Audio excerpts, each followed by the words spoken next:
You're listening to the Nature Talks podcast, a podcast about education and connecting learners of all ages with the outdoors and nature. My name is Kevin O'Shea and I'm your host. I'm an early years educator with a passion for connecting kids and adults with the outdoors. I'm a passionate naturalist who spends as much time as I can exploring nature, learning about plants, birds, and bugs, and then sharing my amazing experiences with others. In each episode of the Nature Talks podcast, we'll have conversations with people making education connections with students and nature.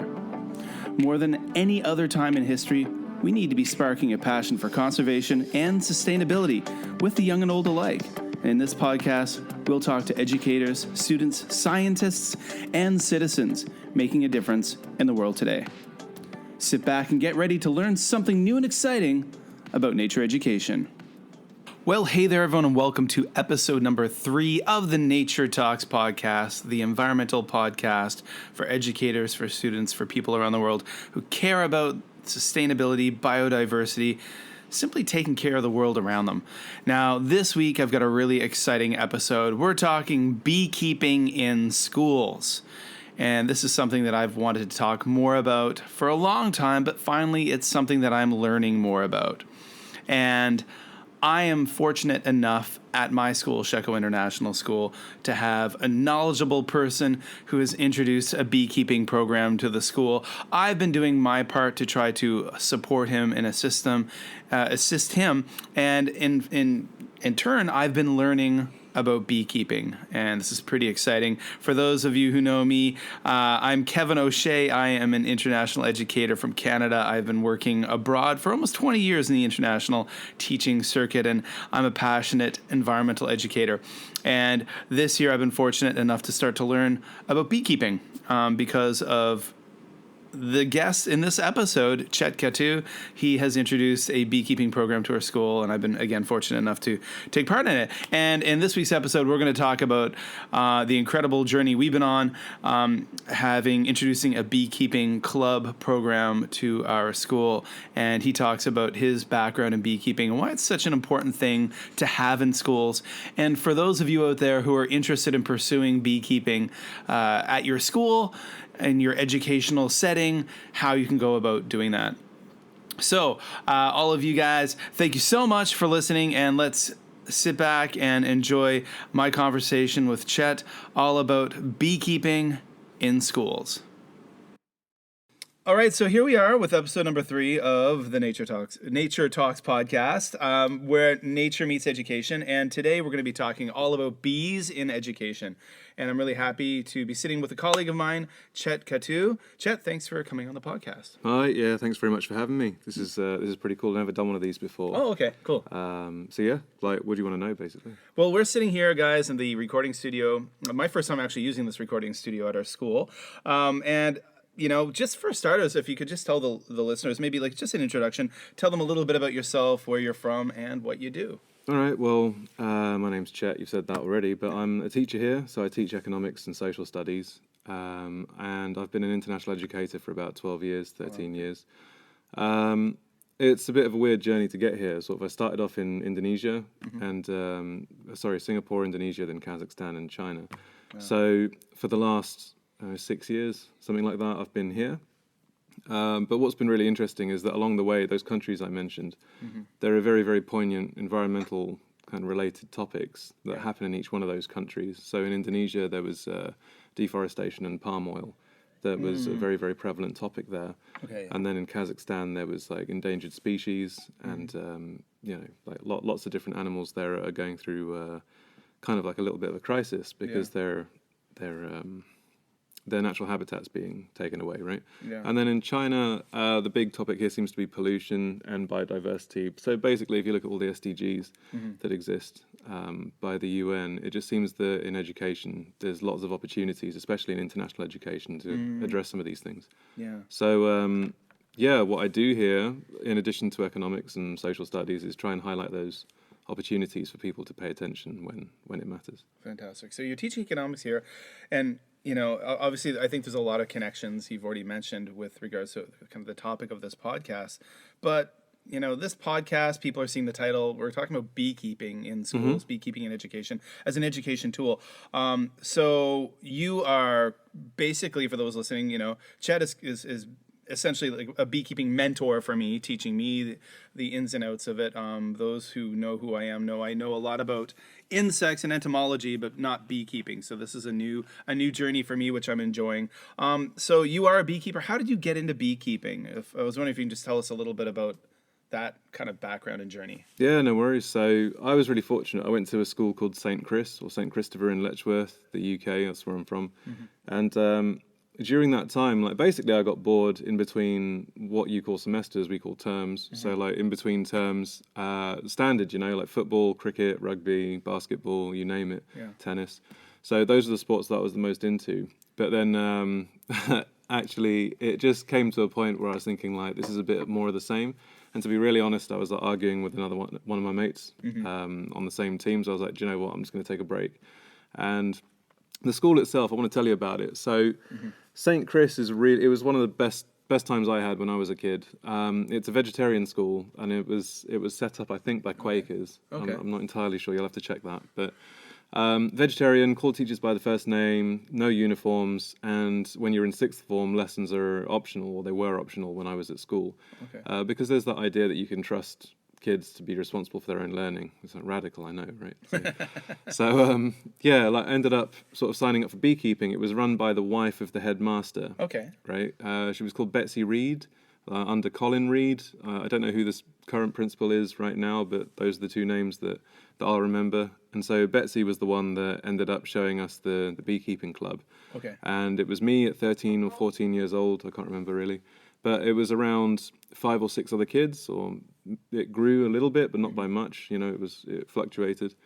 But essentially, they kept some hives on site. So the site itself, if you know St. Chris, it's very green. It's in a garden city. It's the first garden city in all of England. Okay. So there were very, very strict or very good attitudes towards keeping greenbelt land safe and keeping woodland and developing a student relationship with nature. So I was lucky to have that without even realizing it when I signed up for the school, right, when I was enrolled.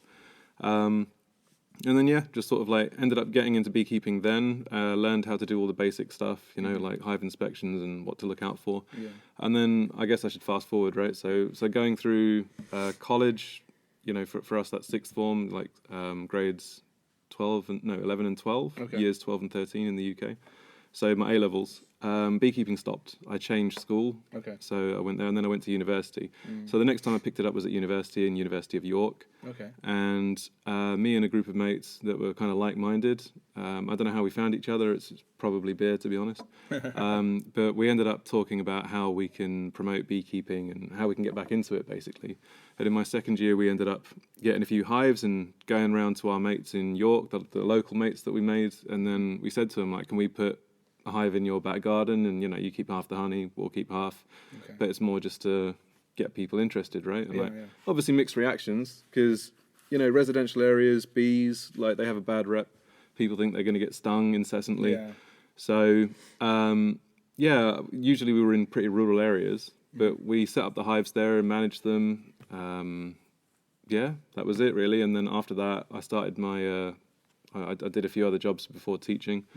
And then I got into teaching, and ever since then, especially in the last 6 years, beekeeping's been something that I thought would be really worthwhile here. So I've re-entered into beekeeping now. So more off than on, but ultimately that's my journey here. Nice, fantastic. And it's interesting that you mentioned that, you were probably 13 or 14 years old when you started getting into beekeeping, and that's right now when I spend time with, the few times I've come up here and spent time with the SIS, the Sheko International School Beekeeping Club. That's around the age that the students are here, dipping their toes into beekeeping for the first time. So that being the segue, I'm curious, could you tell us about the SIS beekeepers and what you feel are the importance, what you feel is the importance of beekeeping in education? All right. Well, the first thing was about the SIS beekeepers, right? Yeah. So SIS beekeepers are largely grade 9 at the moment. We only opened it up to secondary school at the moment because of the unique I mean, I don't know who the listeners are here, but are they mainly SIS staff or? No, these are people around the world. Everybody? Yeah, it's all right. for everyone. So yeah. we've just moved into Net Valley, so it's this new campus, Yeah. and there was a good opportunity here to utilize the space on the roof because there was no plan. Essentially because I think something about the lease agreement didn't include the roof or something. Whatever that technicality was, doesn't matter. We exploited it successfully. Yeah. So anyway, we turned up and, you were at the Jingshan campus, right? Yeah.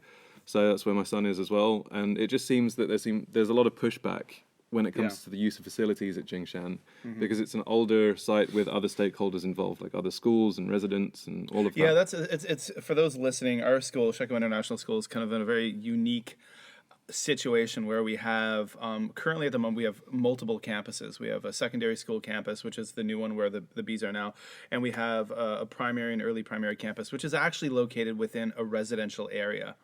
And the school itself doesn't own the property; they rent it. Right. So we're kind of at the mercy of the management of that residential area and the residents themselves, who as you mentioned earlier when you talked about being in York and putting beehives in people's backyards and residential areas. There's a lot of, I'll use the term, there's a lot of ignorance with regards to bees and people. There's a lot of irrational fear, and they just think, oh no, bees will be stung. It's dangerous. It's usually an anecdotal thing, isn't it? Like someone would have said like, oh, I got an auntie and she got stung, and when I was 3, I got stung by a wasp and it was awful. And, so we can't have bees here. Like, it's just all of that, really. Yeah. Those, I shouldn't laugh too much, really. Like, those risks are legit. Like, some people do have anaphylactic shock when it comes to bee stings, but it's so damn rare. And most of the time, what they're describing is probably not even from a bee. Yeah. So, I don't know. Like, so, but at the end of the day, we initially were interested in putting bees in that campus, right, that primary campus, but that didn't happen. But now we have them at our secondary campus. Yeah, that's right. So, the SIS beekeepers, it's come with a really good space. I was really happy because putting it on the roof here, it's like on my doorstep, right? So it's easy for me to just nip up during a break and check them. It's ended up that most of the students are actually my students, right? So grade 9, there's a few in grade 10 that I don't teach, and then there's a few interested in grade 11 that kind of turn up secretly. They don't turn up for the official ASA after school activity, right? So like that's it. We've got a core of about 8, 9, but in a beekeeping group, like social media group at the school, we've got about 19 or 20, and then we have some staff members like you. You were one of the first that were interested, and also Harish as well. Like, he was really interested early on, and that's grown to maybe about 5 or 6 really interested staff that have been turning up, and then a few that are mildly interested. So that's the state of affairs here. What was the other question? Well, just you've created this beekeeping club. What do you feel is the importance of the connection with education? Why do you think the school benefits from having a club like this? Okay, I've got a bit of a stock phrase actually. So I wrote a unit plan. I just kind of want to say what's on that. Absolutely. So it says bees are essential pollinators for much of the world's food supply, and honeybees are particularly important because they can be managed by beekeepers to support targeted crop pollination. But given the recent decline in honeybee populations and the widening awareness of biodiversity loss, I think the interest in beekeeping has increased generally, like in a lot of different circles. Beekeeping is definitely having a little bit more of a resurgence, especially among young people that I've seen. So even some of my students have heard about people like Vino Farm, or whoever. Yeah. And YouTube's done a big thing for beekeeping. Yeah, right? exactly. Like you mentioned Vino Farm, and for those out there who are listening, if you are interested in beekeeping, type in Vino Farm, VINO, and I think that's a beekeeper who is in, I think, upstate New York. Maybe, he's awesome, man. Or New Hampshire, somewhere in the eastern United States.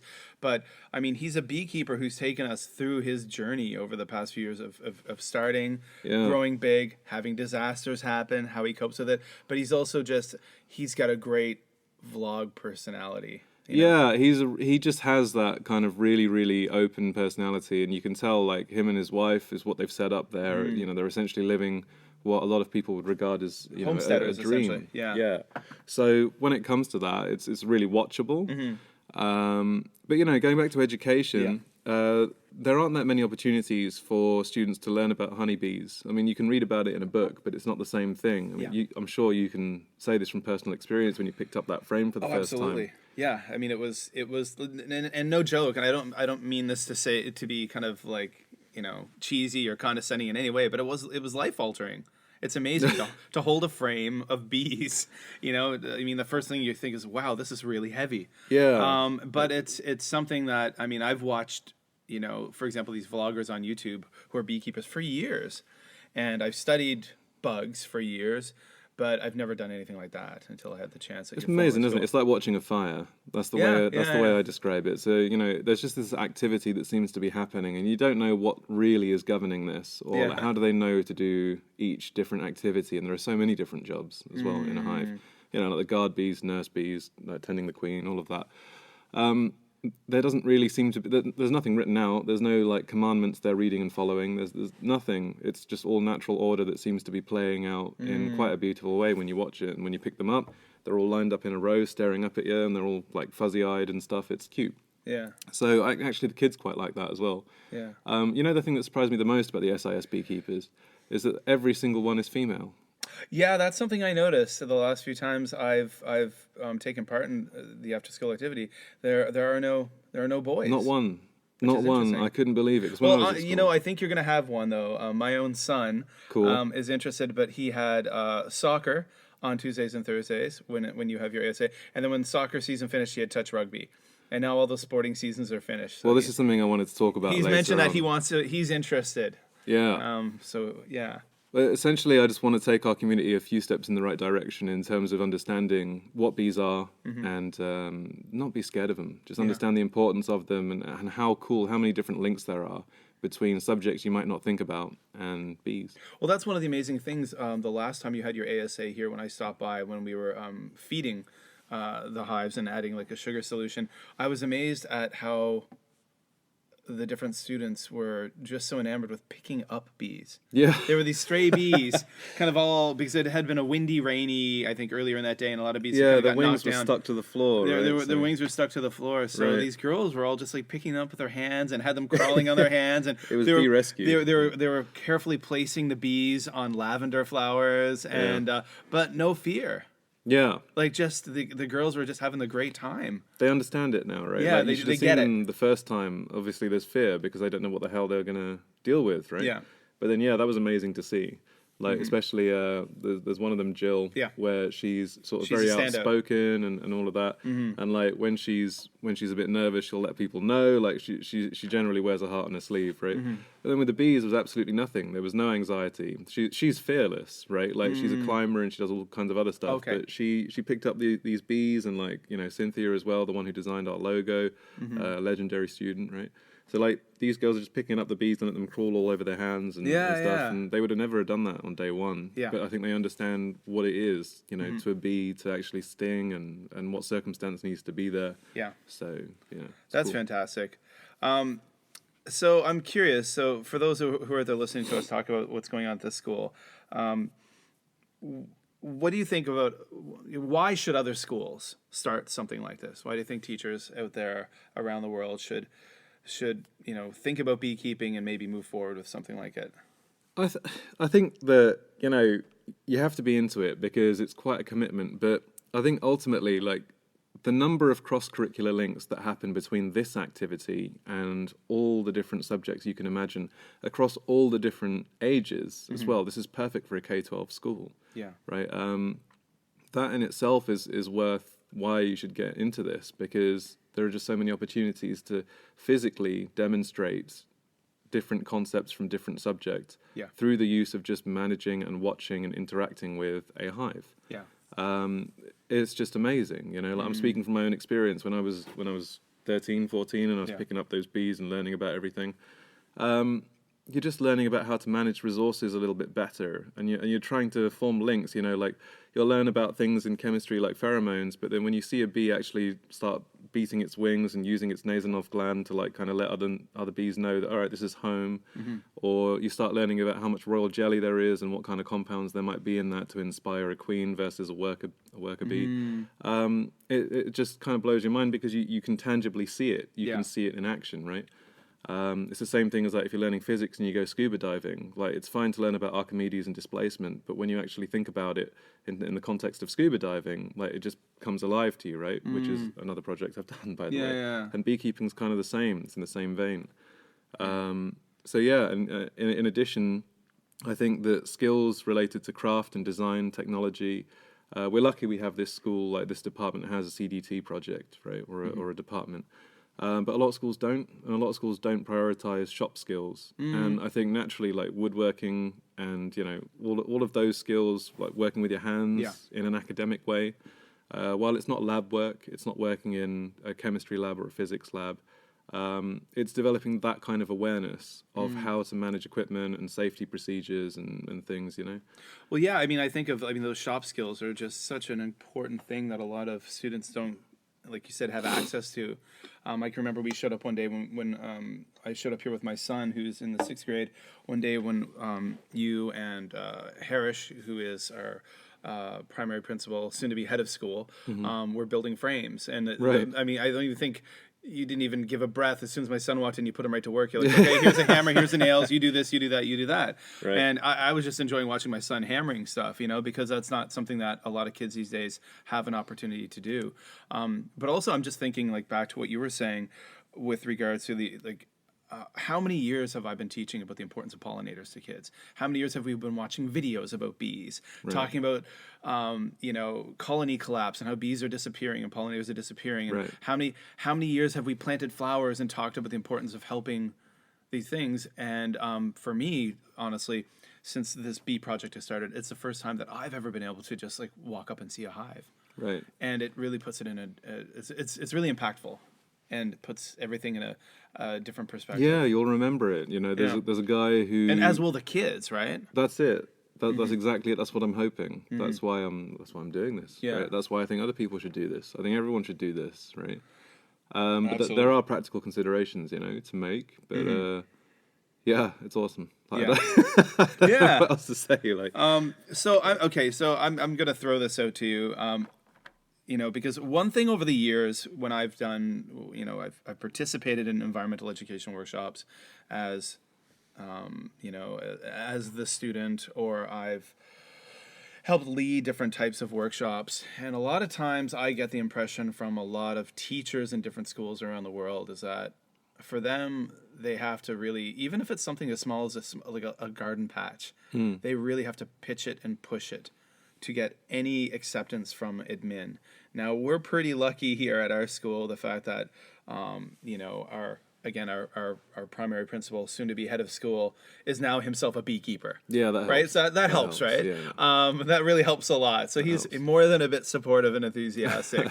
But there's a lot of people out there who might not have that kind of support from an administration. I can talk about that. Yeah, what Sure. would you say? What advice would you give to people out there who want to start some kind of project like this, but are going to have to? Yeah, so like a really hard popular. sell. Yeah, that's it, right? So look, there's a reason I came here. Like I won't mention the name of the institution, but I was in senior leadership. I was admin at my last school, and it's also in this city. It's in the same city. So one of the main problems there that I found with anything to do with teachers that wanted to do something good, right? Whatever they wanted to set up. Yeah. There was pushback from admin, and I know that admin are, they're in a tricky place. They're dealing with lots of different pressures from lots of different stakeholders. So they're the ones who have to deal with the business owners, like the landowners, like the business owners. And often, unfortunately, there's either a profit motive or the first concern would be safety and mitigating risk. And any project that carries risk is going to be unpopular with those stakeholders. Yeah. And admin are going to be the bridge between the teachers that want to do amazing things and people that don't necessarily know. It's the level of ignorance, actually, that you're talking about. And also perhaps just different priorities from those people. So I think for teachers, like as soon as you're going to approach any project, there is this like saying, it's better to ask for forgiveness than permission. That's wrong. That's completely wrong.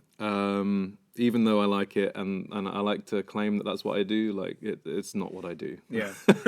So in the last place, just to give you this brief story, like we put in hives on the roof of that place, and then we put in hives on the teacher residences, right? Okay. Yeah. And on the roof of the school, there was just, because things couldn't be justified, and there was a lot of ignorance, and to be honest, the admin themselves, there was one in particular, she was scared of bees. I think she must have had a bad experience from being stung when she was younger or something. Yeah. Like she was against it, and so, you know, it's gotten to a point now where through a war of attrition, my other friend, he's Brian Little, right? So he set up the hives there, and he's starting to give up now because he's just relentlessly been not supported, and, you know, they've been fumigating around the hives. They've done all kinds of things to try and basically undermine it without directly killing the hives. And I think that's symptomatic of the administration there.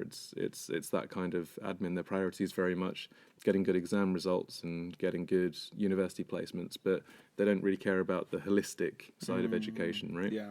Not everywhere does. Not everywhere markets itself as a holistic, you know, provider of courses and everything.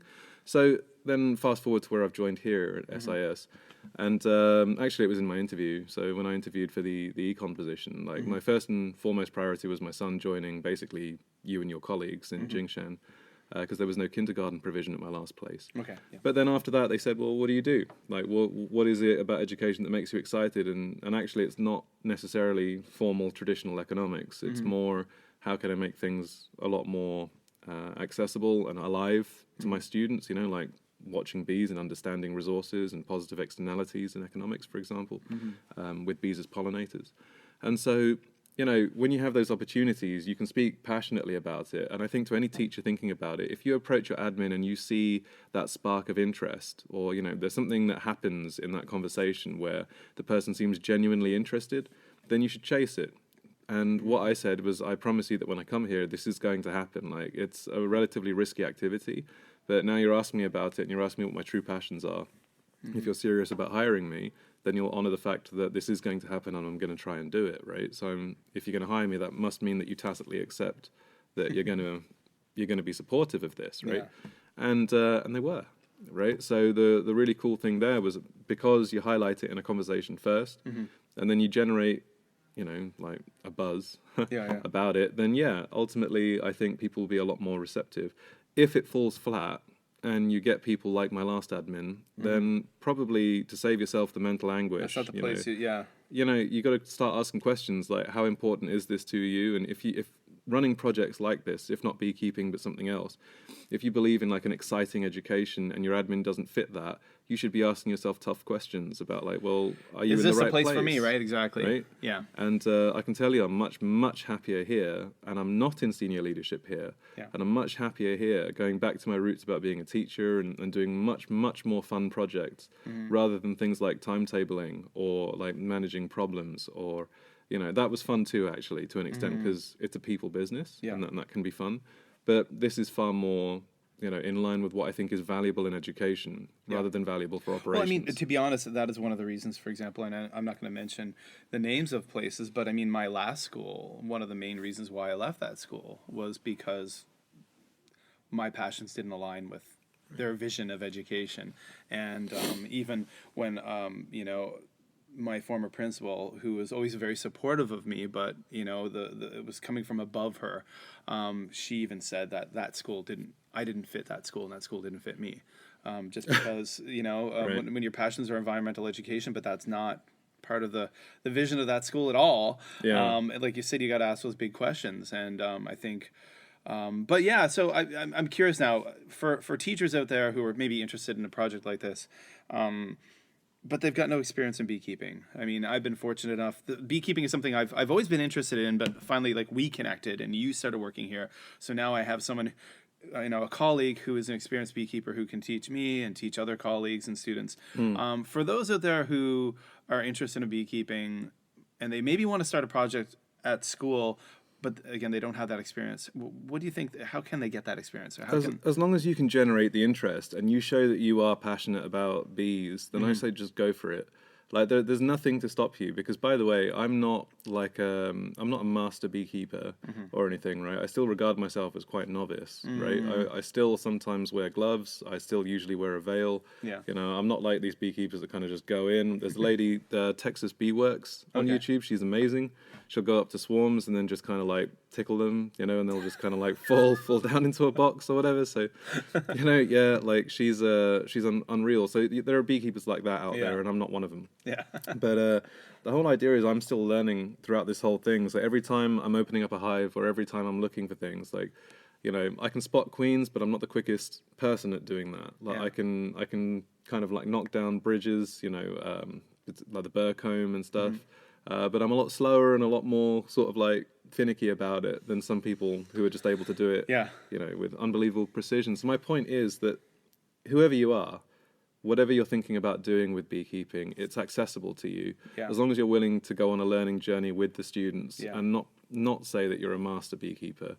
I get the impression that, I mean, with beekeepers, there's definitely community, and beekeepers are happy to share their knowledge and to help. Yeah. Because, I mean, you know, we've got a little WeChat group that's not affiliated with the school, that, you know, you added me to before we had hives here, and there's like a group of people who are interested in beekeeping, but it seems like everyone is very interested again in lending a hand and helping each other. So I'm sure that for those of you out there in Canada, in the UK, in the States, in Australia who are interested, I'm sure you could find some beekeepers and reach out to them, and I'm sure they'd be happy, more than happy, to probably come and volunteer a little bit of time. 100%. That seems to be just the hallmark of the community. Yeah. Generally, it's amazing. Like I found that when I was in York too.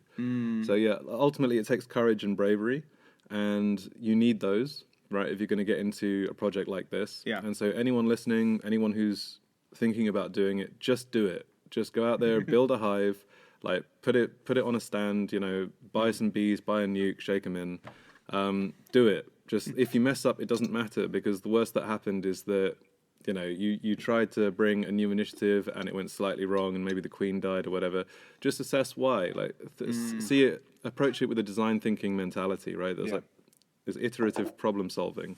So, all right, one thing didn't work. All right, why did it not work? What was it? Have a reflective approach, because isn't that the whole point of what we're trying to do, right? Especially at this school, that's what we market ourselves as more widely the IB. You know, they have their learner profile and all of that. I'm not going to get into that too much, right? But if you want something that embodies that kind of thinking, then this would be it. So, yeah.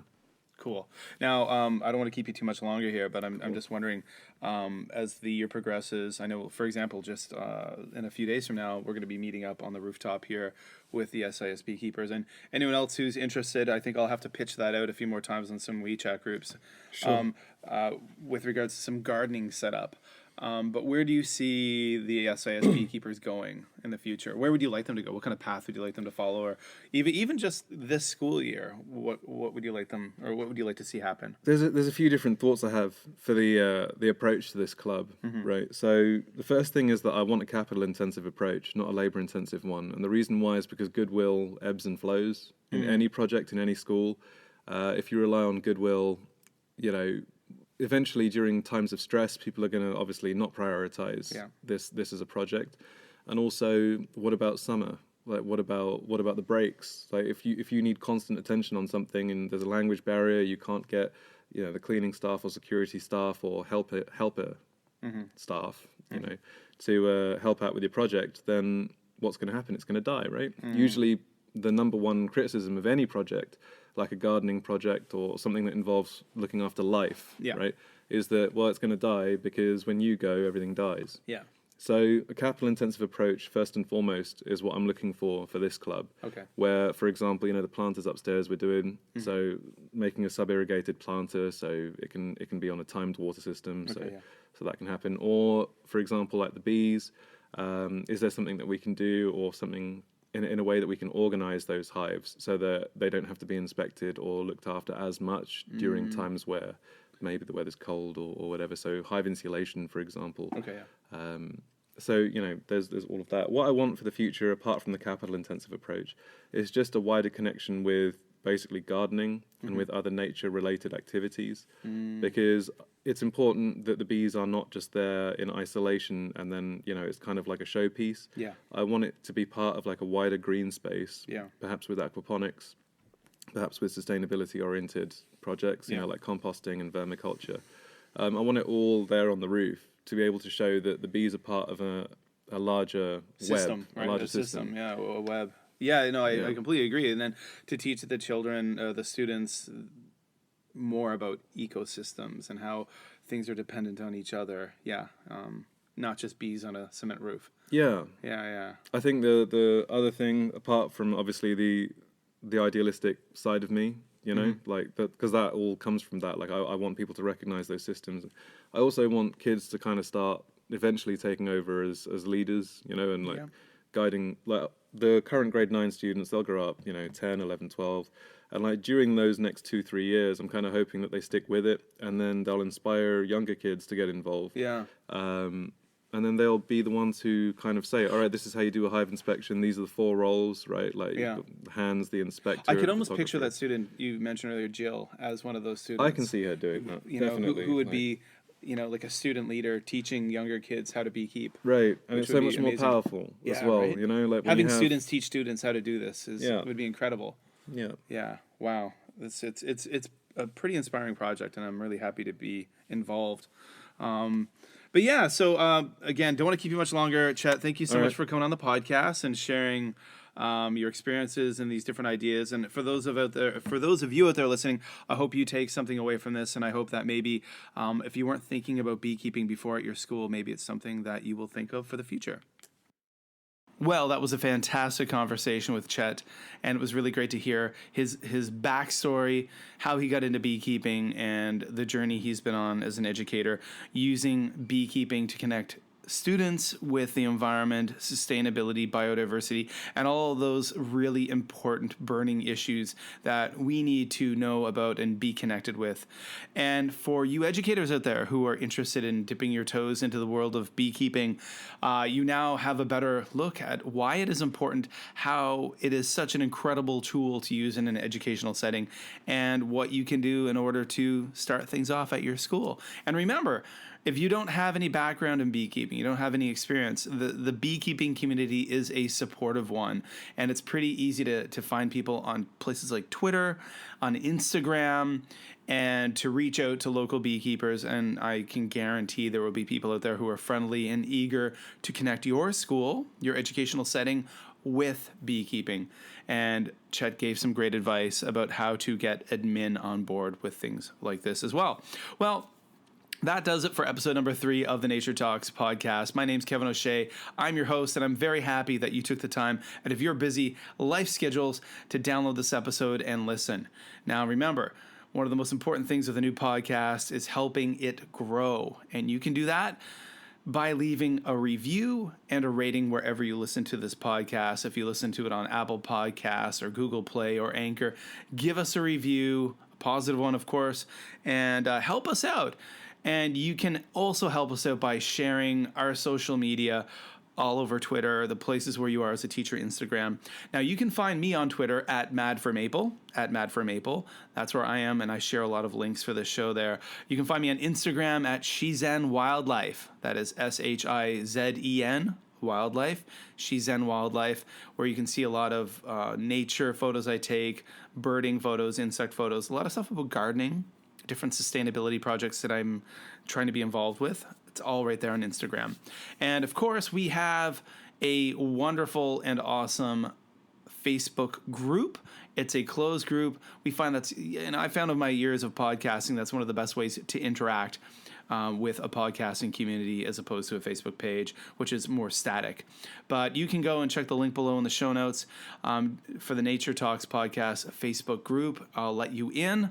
I'm the admin. I will let you in. Come and join the conversation. So again, that link will be below as well for the Nature Talks podcast Facebook group. So again, follow us on social media, on Twitter, on Instagram.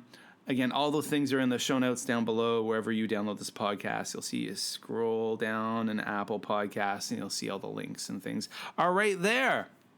Well, folks, thank you so much for joining us for another episode of the podcast. We'll be back to you again very soon with another important topic about environmental education and how you, as an educator or as a student, can make a difference in the world. So my name's Kevin. Thank you so much for listening. And no matter where you are in the world, stay awesome, stay safe, and stay healthy.